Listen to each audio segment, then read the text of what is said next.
যে এখানে টঙ্গী ময়দানের পাশে আলহামদুলিল্লাহ। তো আমরা আসলাম যে বয়ানের জন্য আসলাম, বয়ান শোনার জন্য টঙ্গী ময়দানে আসলাম সব গুজারিতে। তো এখান থেকে রাস্তার পাশেই এই গাছটা একেবারে দেখেন তাজা পাতা, একেবারে হাজো পাতা দেখা যায়, কিন্তু গাছটা এখন একটু আগেই ভাঙিয়া পড়ছে আসলে, তেমনি কিছুটা বোঝা যায় না। একটা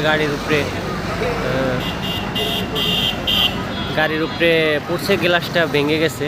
তো যাক আলহামদুলিল্লাহ, মানুষের কোনো ক্ষয়ক্ষতি হয় নাই। এই গাছের গোড়াটা এখান থেকে গাছটা এমনি ভাঙিয়া পড়ছে আর কি।